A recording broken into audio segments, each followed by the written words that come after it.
Hi friends, today I will present a paper on video game, focus, flow, and managerial skills formation. This is a conceptual framework.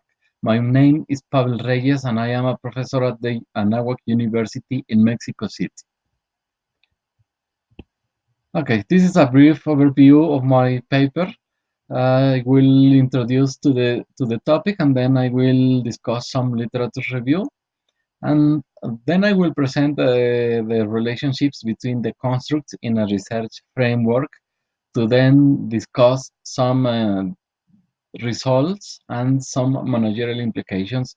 And then I will close my presentation. I hope you enjoy the same. So, my paper is about video games. I first came up with this idea because some at the workplaces, young managers are coming.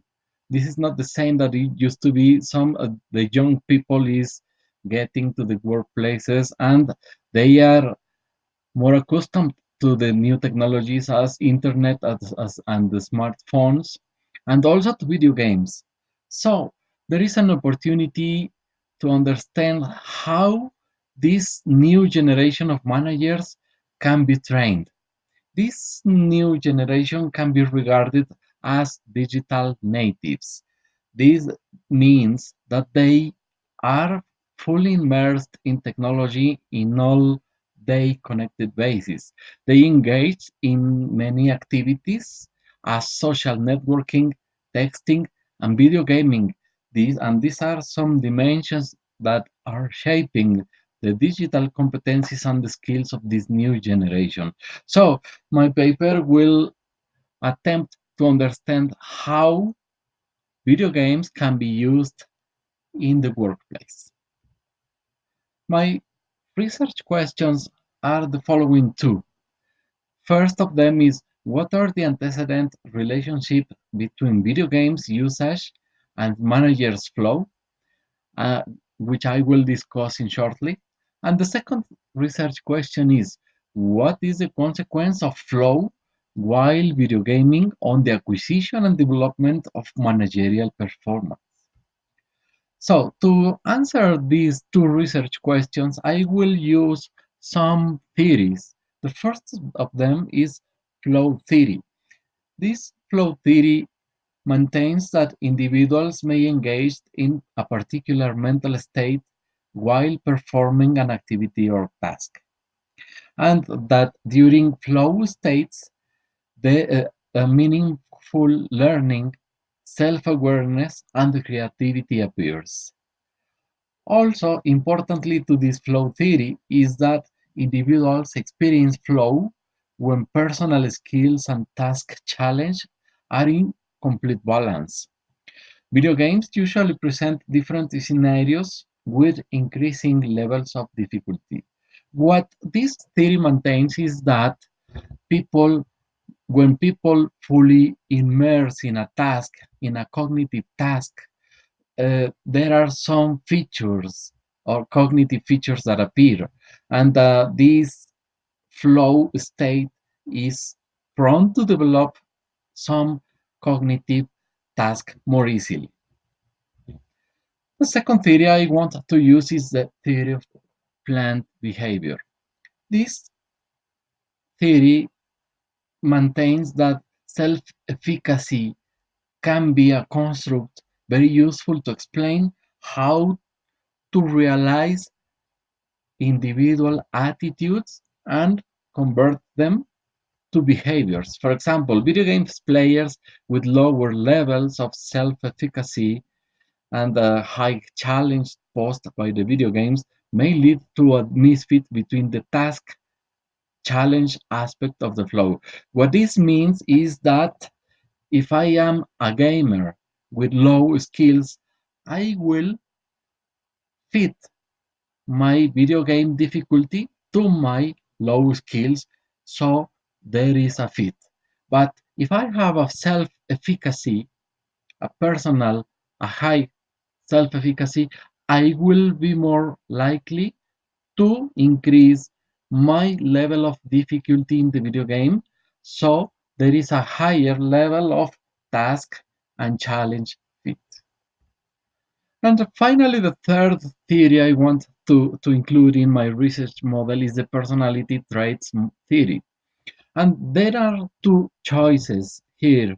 Personality traits maintains that there are individual traits correlated to many other variables. For example, in one hand, I want to include the five-factor model of personality. This five-factor model includes personal traits as openness, consciousness, extraversion, agreeableness, and neuroticism. On the other hand, there are some other set of traits, for example, innovativeness. How innovative is an individual? And secondly, is the perceived ease of use the video game. This is how easy or how hard I find to play a specific video game. And the third one is the need for cognition. What is my need? What is my call to gain some cognition or new knowledge while I perform some activities? So I developed these conceptual models based on the previous discussion. In the center of the model, you can see the flow state an individual can get into while playing video games. So in this state, the individual is more concentrated. There is a different sense of time. The time is passing more quickly according to the individual perception. And there is also an autotelic experience, that is, the activity is self rewarding. There is nothing else to accomplish rather than executing the activity, that is, playing video games. In the left hand side, you can see the antecedents, which are the challenge and the skills fit, and also the feedback. Video games provide individuals with immediate feedback upon the progress on the game. And there is also a goal clarity. Video games are very easily understood because some goals are very clear to the player.